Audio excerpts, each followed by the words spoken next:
Welcome back, America. You know, Congressman, when Russia invaded Ukraine and the Ukrainians were fighting like hell, and we were providing them with armaments, a lot of people said, like General Keane here and others, well, we're not providing them with the right armaments, and we're not providing them with the armaments on time.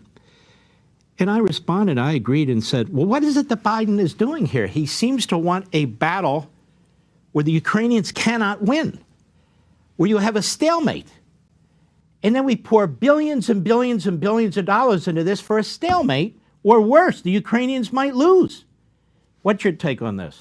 Well, I think you're absolutely right. So we could go down the list probably for another hour. Patriots, jets, tanks, he eventually gets there, but way too late.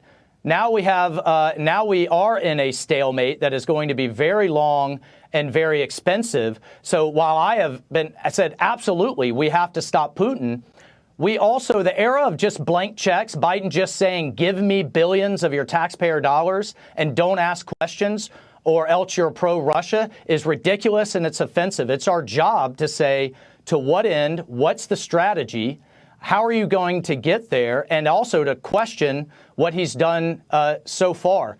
Further, Mark, I just know this from 27 years in the military. It takes different types of things, whether you're on offense. So if Biden's saying we have to liberate every inch of Ukrainian territory to be successful, that's a different set of things to go on offense than it is to stay on defense and chew up the Russians and prevent them from taking any more of Ukraine. So the strategy absolutely matters. And then here's one other thing that is just, I'm just beside myself.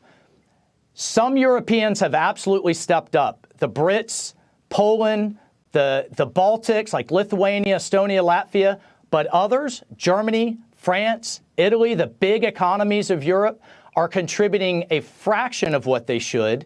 And Germany in particular, despite all of its rhetoric, which you could argue that partially invited Putin to do this with its dependency on Russian gas, just voted down formally in its parliament its defense budget to get to its 2% commitment. So we're at 9 out of 31 NATO nations that are living up to their 2% defense commitment. I have had it with subsidizing European defense.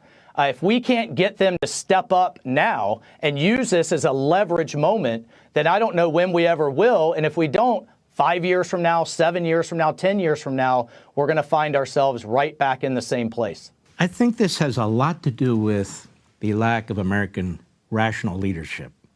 I really do. People cannot define what the Biden foreign policy is. If Biden has a foreign policy doctrine, he apparently has it locked in a vault somewhere, and he's not going to tell us what it is.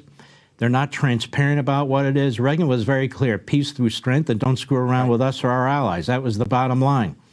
He defeated the Soviet Union without sending a single troop into the Soviet Union and so forth and so on. Trump is of the same mindset, peace through strength. There are ways to defeat the enemy, many ways. There are different options. I don't think this administration knows who the enemy is, who our allies are. They're ideologues. They're incompetent. They're poison ivy league type eggheads. They've worked for a failed president before in Obama. What's your take on that? I'll tell you what my take is and what I think is the core of it all, and you wrote about it in your book, Mark. The progressive left believes we are the enemy. They believe at our core that we are inherently a racist, misogynist, colonialist nation. You're seeing that explode out of our universities right now, and that America has done more harm around the world than good. You have that then coupled with a foreign policy establishment of a bunch of academics that believe if I can just get the other side to the table, if I can just give them enough concessions, if we can just appease enough, if I'm the kid on the schoolyard that can just give a little more lunch money to the bully, that everyone will behave and will follow in kind. And you and I know that our adversaries see that as weakness. They smell it. And they see this as an opportunity.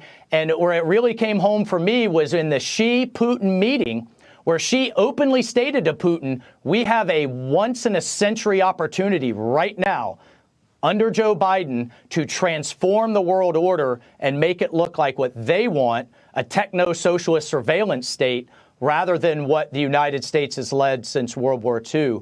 And that should put the fear of God in every American. This is why we have got to get President Trump back into the White House. Not only did he understand deterrence, and people, our adversaries, feared him, but he understood that our greatest strength is actually our economy, our energy, the American worker, manufacturing. That is how you also prevent wars. And that's why this next election is so consequential. You're 100% right. And you're a great patriot in the past, present, and I'm sure in the future. Mike Waltz, thank you, my friend. God bless you.